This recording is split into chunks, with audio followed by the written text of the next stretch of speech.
Hello and welcome to Making the Turn, a golf performance podcast. I'm your host, Vince Drummond.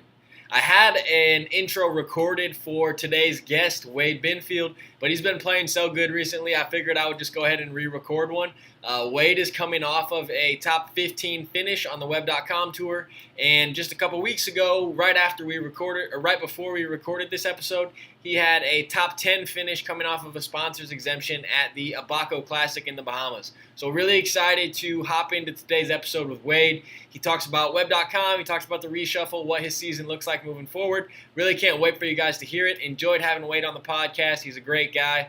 And can't wait to keep following him along as he is set in a good position moving forward in the Web.com season. So this is Making the Turn, a golf performance podcast, episode 9 with guest Wade Binfield. Hats forward, headphones on, let's go!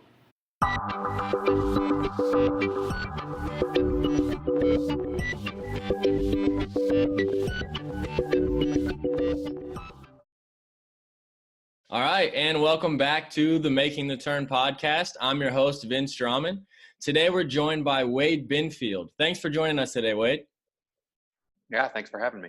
Awesome. Wade is a professional golfer. He's somebody who's had a lot of success so far in his professional career and also has had some pretty cool events happen to him recently. Really excited to get into some of the details of things that he's been able to do. And once again, just excited to have him here. So, Wade, why don't you start by just telling us a little bit about your story, kind of how you got started in the game of golf and kind of how you wound up where you're at now. Sure. I started playing a little bit when I was 5 with my father and grandfather, and golf was just something that we did in the summertime to get away from baseball. Played 3 sports growing up and then with golf as well. Started taking it a little bit more serious in my teens, and then ultimately decided to quit baseball my junior year of high school to pursue golf. And that's really I found myself spending a lot more time at the golf course in the summer than playing baseball. So that's kind of where it started. Awesome.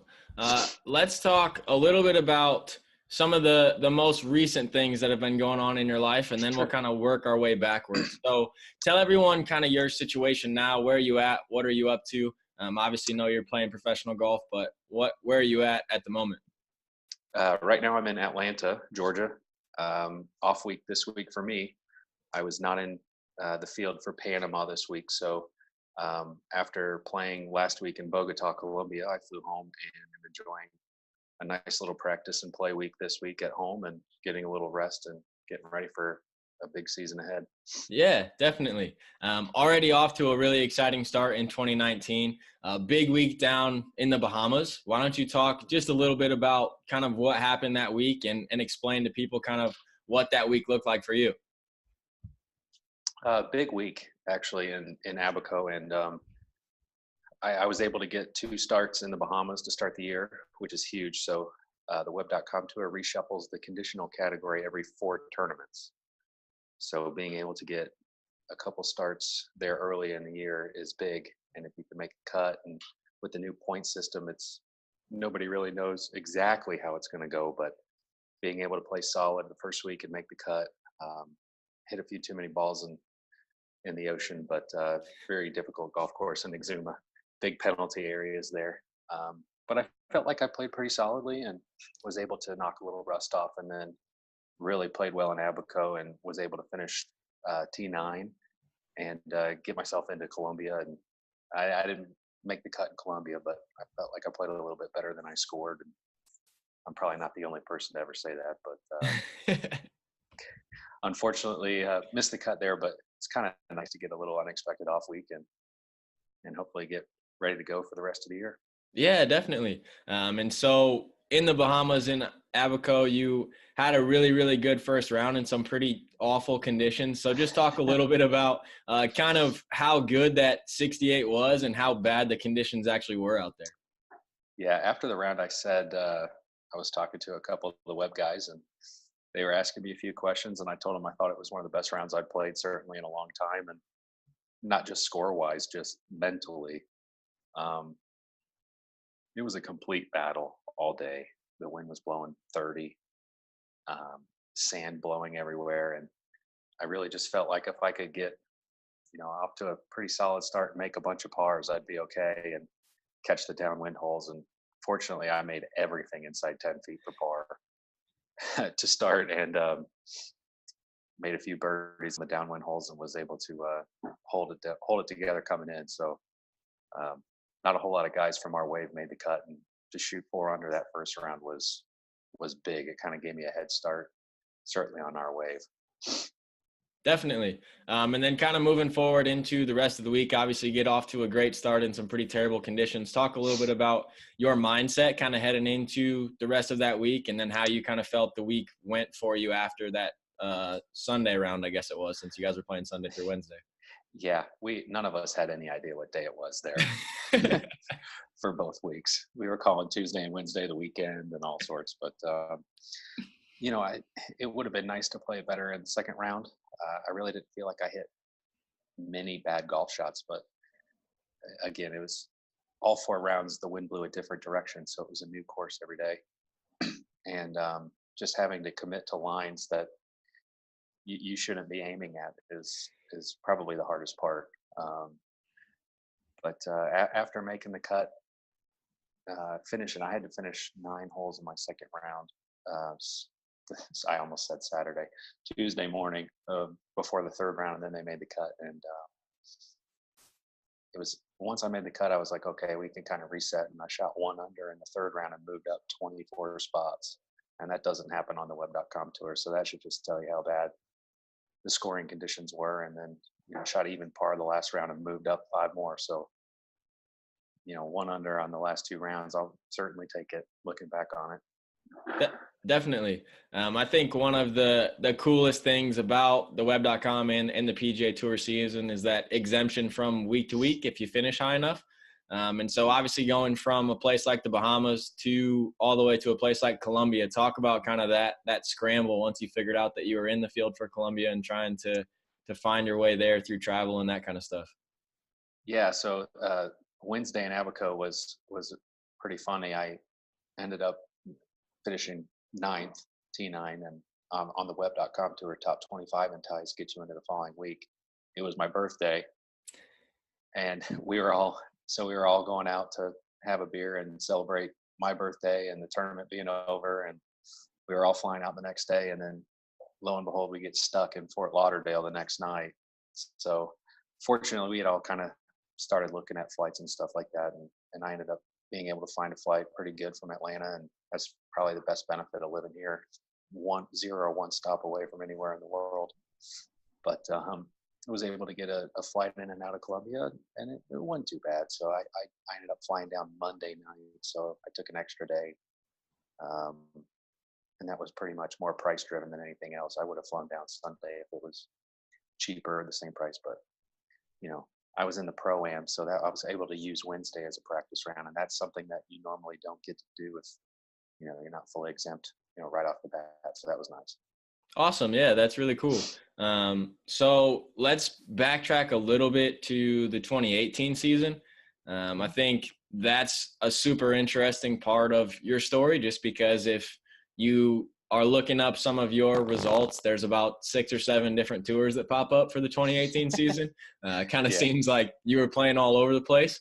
So talk a little bit about just kind of how you went about setting that schedule, some of the events you were playing kind of earlier in the year, some of those mini tour events, then getting a chance to get some web starts, getting a chance to play on Mackenzie Tour and in some other places as well. Sure. So always looking for stuff to kind of fill the schedule and in play.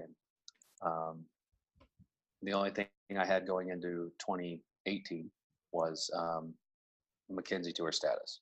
I missed that second stage by 1 stroke to get to finals and get a web card. So I started the year January 1st. I drove to Orlando and played at Swing Thought Tour School, and they weren't even offering a purse. It was just free entry fees for 2018, and I won that in a playoff, and then drove down farther in Orlando and played a Florida Elite Tour event.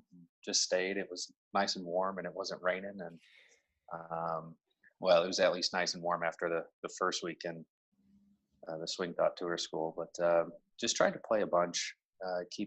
I'd always kind of try to play 1 or 2 tournaments a month, but I really wanted to play a lot. I kind of felt like I was working on some stuff that was really good, and I wanted to put it under the gun. And I was putting really well, so I just wanted to keep going.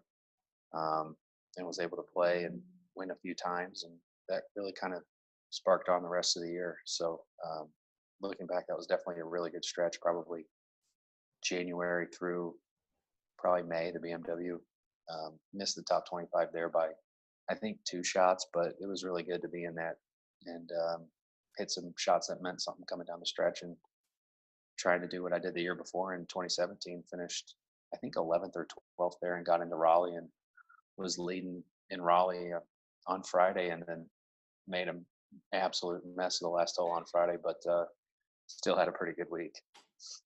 Well, good. Talk a little bit about kind of the difference, I guess, in the tours as you're playing in all these different places.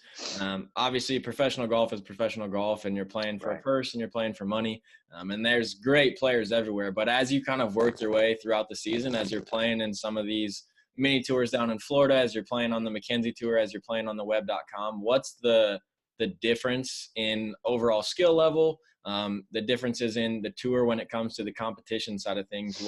What's the kind of the difference in feel between all the different events? I would probably say you know, I don't really know how to quantify it, but I always tell guys that I play golf with, and they ask me, what's the difference between you and PGA Tour player? And kind of, I guess the stock answer is a quarter of a shot around. And they're like, well, what do you mean by that? I'm like, I don't know. What do you think? Where do you think you find a quarter of a shot around? That's one stroke a tournament, and we're just kind of speaking in generalities here, but is that one more fairway that you hit, or 10 more yards, or is that one wedge that you hit really close to the hole and tap it in, or is that a 20-footer? You never know. You're just trying to get better at everything.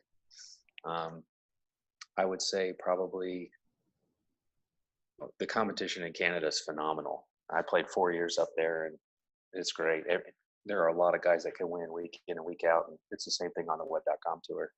And if you've seen any of the scores from Q School or a lot of the tournaments, it's if you're not taking it low, there are a lot of cuts last year on the Mackenzie Tour that were 4, 5, 6 under, and it was insane. And guys are so good now, and you got to keep getting better. So I would probably say a lot of that has really prepared me for being ready and feeling like I'm able to compete at this level and the next for sure. Awesome. So let's take it way back for a little bit. Let's kind of start all the way back in junior golf. Obviously you were kind of a golfer and a baseball player and just an athlete in general. But talk a little bit about some of your favorite golfing memories as a junior, whether they're in tournaments or, like you said, playing with your father and your grandfather. What are some of the best memories that you have from kind of that junior golf time period? Sure. I remember, let's see, probably 8, 9, 10 years old, maybe a little older than 8, probably 10 or 11. Meeting the buddies at the public golf course. My mom would give me a check for the greens fee and some golf balls, and we'd go walk around and play 18 holes and spend summer days there and just try to break 100. And then I always really enjoyed playing golf with my grandfather and certainly my dad. I used to bug my dad all the time after school to go play, and but we were always busy with baseball or football or whatever else. So but once we moved from the north side of Atlanta down to the south side, there were more golf courses, and we ended up joining a club that offered us the ability to play multiple courses in town. And I would just get dropped off in the summertime on somebody's way to work and then get picked up on somebody's way home from work. So I spent all day there in the summer and just hit range ball after range ball, and I didn't know what I was doing, but had a lot of fun, and I got better pretty quickly. But I still wasn't that great. I just really loved doing it, and I think that kind of helps more than anything else, just really wanting to be good. And I'm a pretty competitive person, and I really do not like losing at all. So even if it's chipping and putting for a Coke or a candy bar, I'm not going to be happy if I don't win. So I think that's a big motivator and a big driver. So that's some of the best memories from junior golf for sure. Just those late nights sneaking in one more putting game or something right before somebody's parents come to pick you up. Awesome. And so obviously you wound up at Clayton State for college. But one of the things that we talk about quite a bit on the channel, and one of the guests that we had in the past was actually a college coach talking about recruiting. And so Hmm. depending on what you kind of remember about that process, just talk a little bit about kind of how the recruiting process went for you, how that worked, and how you kind of wound up where you did. Yeah, so actually Clayton State was my third school. I My high school basketball coach was an assistant coach at Berry College in Rome. I think they're Division three now. Mm-hmm. It used to be NAIA. I actually played my first year at Berry College, so I was recruited by them. Like I said, I didn't really start playing competitively till I was 17. So any pipe dream that I had of going to Florida or school like that, I mean, I wasn't on anybody's radar shooting 76 in tournaments and stuff. But I had a pretty solid high school career, and for the 2 years that I played, won regions twice and got to the state championship twice, and played my first year at Berry. And at 18 years old, I really wasn't really ready for college and all that, mentally, and didn't really handle it very well, and made the decision to leave there, and just took a year off of competitive golf, and worked on my academics and stuff, and got an opportunity to play at Clayton State through a friend of mine at the course. His friend, Coach Harwell, actually played the PGA Tour in the '80s, and he was looking for guys, and we got hooked up, and the rest is history. Yeah, definitely. Obviously, coming from a school that's a D2 school, a smaller school, I played at an NAI school. I've coached at a couple of NAI schools, so definitely rooting for the small school guy. Yeah. But one of the things that's really cool about you guys is you actually played on the same college team as Will Wilcox. So Hmm. now you guys are both playing professionally. Two guys from the same D2 team now having a chance to kind of chase their dreams. And so talk a little bit about just not necessarily, I mean, what's the secret? It sounds pretty corny, but Sure. just kind of that team environment and that team atmosphere and some of the things that you guys were able to do during your time at Clayton State to get you prepared for being or playing professional golf, I guess. Right. I really learned a lot how to play golf, not just take an 8 iron and hit it 160. Like, really learned how to play golf from Coach Harwell at Clayton, and a lot of the guys will say the same thing. We really give him a lot of credit. Um, it was a pretty competitive environment. Will hated losing. A lot of guys on the team hated losing. I think that's what made us really good. We didn't just want to, you know, beat every other team in the conference. We wanted to beat each other. We wanted to, you know, we wanted everybody to be like, we're coming for you tomorrow. So it was really competitive, but we all got along really well, and we had a lot of fun. Practices were fun. You know, it was a really good environment there, and I think we all look back. I still talk to some guys on the team, and still pretty close with a few of them, and it's we all look back on it pretty fondly. We had a good time. Definitely. And so you're in college, you're playing college golf and competing with your teammates every day. When did you kind of decide that you were going to give professional golf a shot? When did that become less of a dream and a little bit more of a reality for you? Well, yeah, the dreaming part, obviously, everybody, you know, tries to make putts on the putting green to win the Masters, and all that stuff. But I felt like I had the talent to dig something out, and at least give it a shot. Um, I'm almost 10 years into it now, so it's I've played every mini tour there probably is, and played in a lot of places that you would never even think of. It's not private jets and rental houses for sure, getting there, but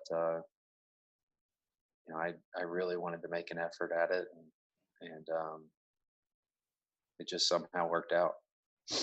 Awesome. And so, like you said, it's definitely not all the glitz and glam that it's always portrayed as, I guess, kind of through the Hmm. social media side of things and everything that goes on there. But talk a little bit about just kind of what keeps you motivated every day, every year, as you continue to kind of go down this path and continue along your professional golf journey, what are some of the things that just continue to drive you and make you want to get up and continue to compete every day? Yeah, I still have a lot of things that I haven't even scratched the surface of really what I want to try and accomplish. And um, I feel like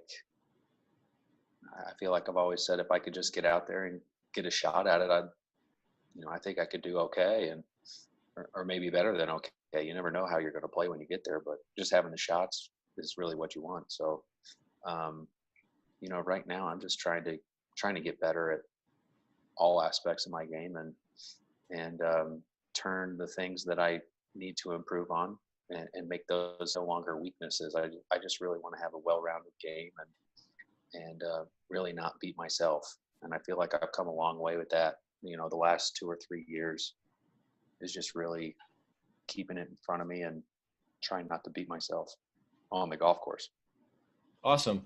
And then just talk a little bit about some of your plans moving forward.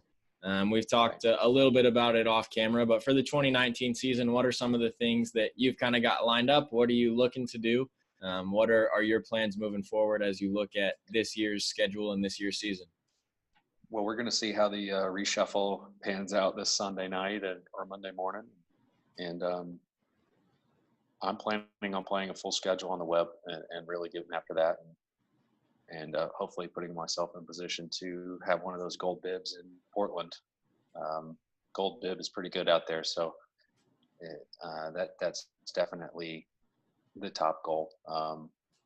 I know that I can compete out there, and I know I can win out there. It's just a matter of putting yourself in that spot and seeing what happens. I've kind of sniffed around it a little bit, but never too late on a Sunday. But I feel like I can do okay out there, and I've proven it to myself enough times that that's definitely where I belong. So I'm looking forward to getting out there for 2019 and having a good season out there and really giving it a good effort with a full schedule. Awesome. For people who aren't as familiar or who aren't aware, talk a little bit just about that reshuffle process, what that means, Sure. and what that means for you come Sunday night, Monday morning this week.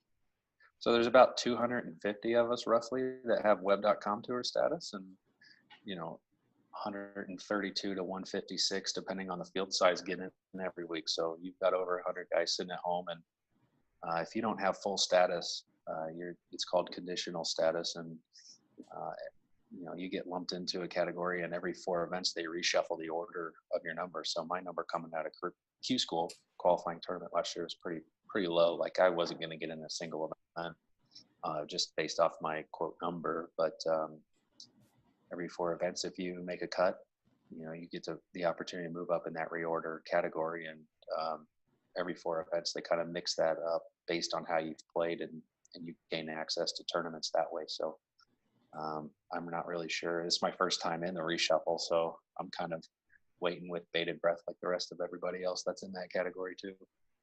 Awesome. And so you talked about kind of your goals and being able to compete on the web.com, getting a chance to get that gold bib and get your PGA Tour card.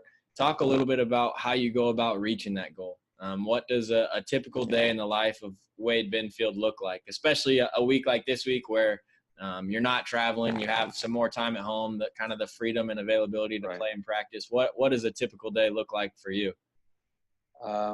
So this week I've been up at TPC Sugarloaf a bunch.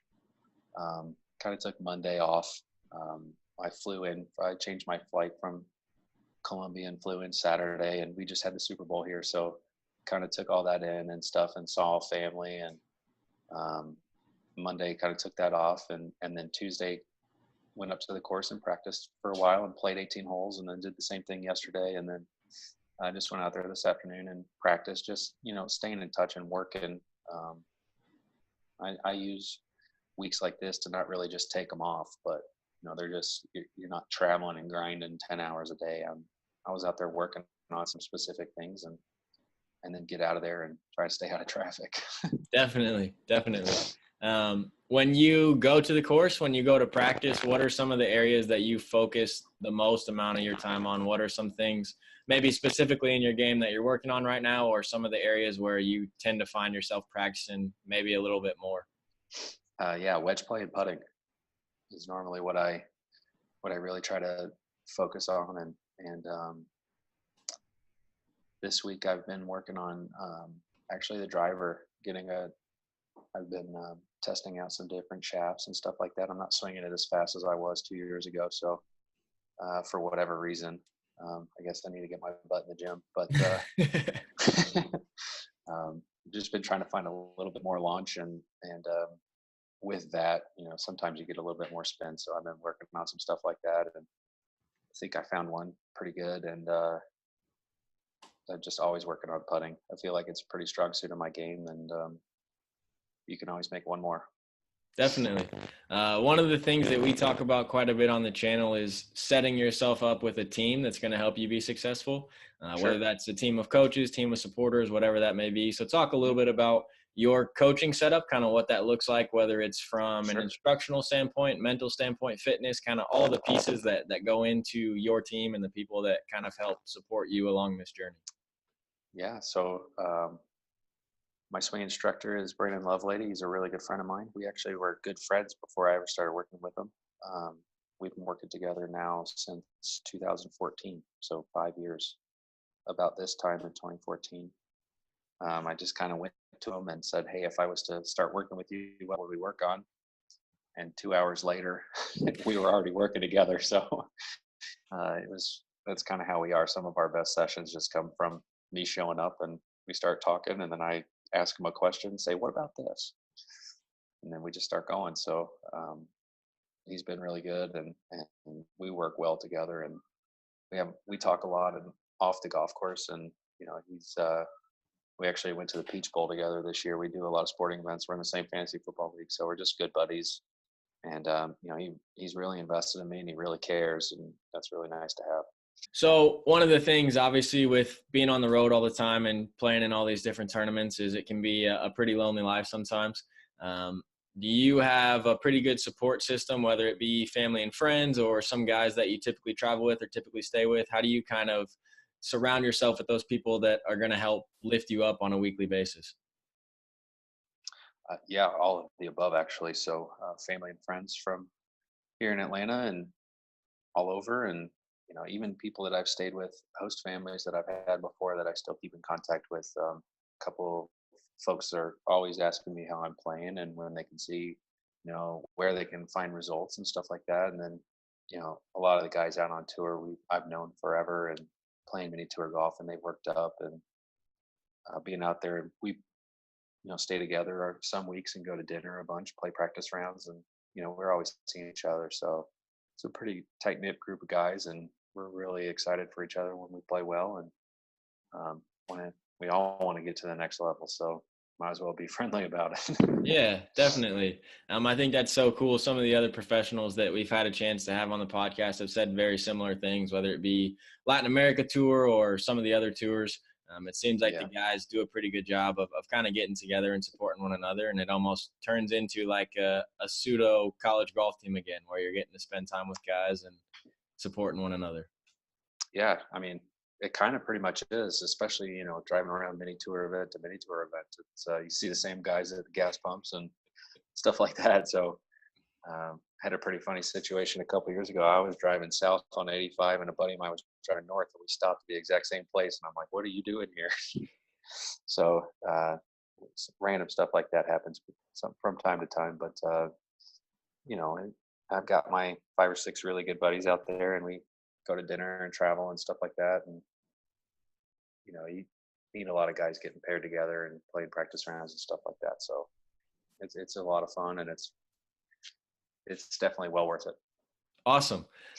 So that is really cool. We're on to a part of the show now that we like to call the Twilight Nine.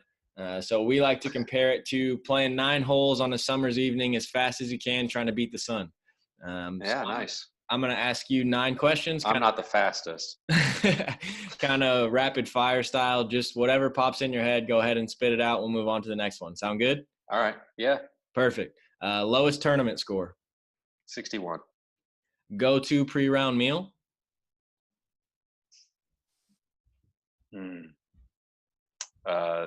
Eggs, sausage, and wheat toast. Favorite on-course snack? King made jerky. Nice. What is your current pre-gym or pre-round pump-up song? What do you listen to get yourself hyped up? Ooh, Wow by Post Malone. Nice. Hardest or least favorite exercise in the gym? Oh man, any yoga pose? I'm not very flexible. I'm a catcher, man. You get to the course before a tournament round. You realize you had the wrong tee time. You only have 10 minutes to warm up. What do you do? Oh, 2 9-irons, 3 drivers, and let's go. Nice. Yeah, What's I've your? actually done that before. That's too funny. What's your golf brand of choice? Oh, like equipment? Yep. Titleist. I'm a Titleist guy. Nice. 14 clubs. Yeah. Nice. What's the best movie of all time? Can be golf or otherwise. Oh man, are we talking comedy or just anything? Anything. Favorite movie? Top Gun. Nice. And then who is your favorite sports team? Atlanta Braves. Awesome. That's our Twilight Nine, just a little bit of a fun segment we like to do here on the show to let our listeners get to know you a little bit better. Real quick, before we let you go, just a couple of pieces of advice that we kind of asked to everyone to try to help our listeners out a little bit. What would be your number one advice for junior golfers who are looking to play golf in college? Have fun. Obviously, number one. Learn to hit it as hard as you can and as high as you can. It is easier to take speed and trajectory off a golf ball. So it's just the way the game's going. That's kind of how I learned. I just try to hit it as hard and as far as I could, and then you figure it out from there. And then don't take it so seriously. It's just a game.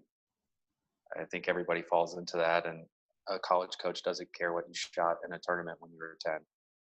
You know, it's about having fun and trying to develop skills and you know, golf is a gentleman's game, or a gentleman, you know, it's things like that. And you know, it teaches you a lot of things. So if you stop and kind of realize what you're learning and things like that, it's only going to make you a better person. But definitely for the juniors, just have fun. There's a lot more time for serious golf coming up. Awesome. And then for current college players who are looking to take that next step and play golf professionally, what would your advice be to them?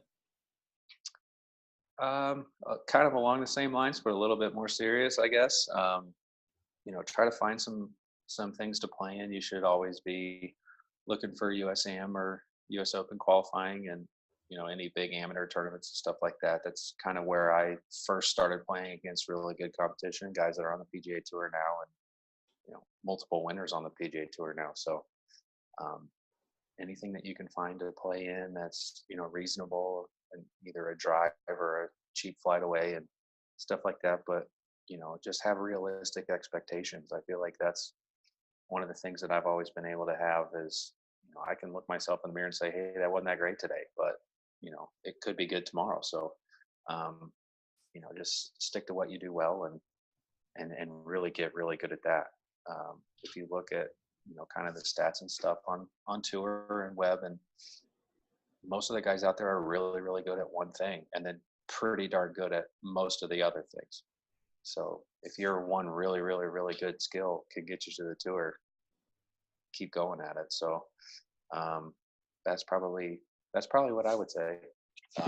That's kind of the advice that I got, and you know, I think it's pretty true. Awesome. And then where can people follow along with you during your journey and on your 2019 season? Where's a good place for them to kind of be able to follow along with you and see what you're up to? Well, you can hit the star button on that PGA Tour app. Other than that, I'm kind of active on social media, not too much. My Twitter and Instagram handles are just at Wade Binfield. Nothing special or fancy there, but pretty much other than that, I'm really not doing a whole lot. Might catch me at a Braves game or something like that, but I'm really just kind of doing my thing over here and enjoying it. And I don't interact a ton on social media, but you will see a bunch of posts throughout the year. Awesome. I'll be sure to put Wade's Twitter and Instagram down in the description box below. Wade, I want to thank you so much for coming on the podcast today. It was a lot of fun. Yeah. Some really good insight into professional golf and some of the things that you've been able to do. So best of luck with your 2019 season, and thanks for joining us today on Making the Turn. I appreciate you reaching out, and thanks for having me. And that wraps up episode 9 of the Making the Turn podcast. Want to give a huge thank you to Wade Binfield for joining us on the show today. Wade did a really great job of explaining his experience in Abaco, as well as talking to us about some of the things that go into the professional golf life. He also touched on some great collegiate experiences and gave you guys some really great nuggets of advice at the end of the episode. Be sure to follow along with Wade's Web.com tour season on the PGA Tour app. Also, be sure to hit the links in the description for his Twitter and his Instagram. Let him know that you found him via the Making the Turn podcast. Want to continue to thank you guys for your support. It's been really awesome to hear the feedback on people enjoying episodes and people being helped by the podcast. That's definitely the most rewarding experience for me. So start to light up that comments box down below or reach out to me personally if these episodes are important, if you find them helpful. Really just excited to continue to build the podcast up and be able to continue to grow the Vince Drummond Golf YouTube channel. If you haven't already, check out vincedrummondgolf.com. Go ahead and hit up our email subscription list. It'll give you a bonus video. That's my on-course warm-up. It'll give you something that you can do before you play and practice every single day, and you don't need any more equipment than just your driver. So go ahead and check that out on vincedrummondgolf.com. I really just want to thank you guys for continuing to support me and support the channel. Be here next week for episode 10 of Making the Turn. And this is Vince Drummond Golf, and I'm out.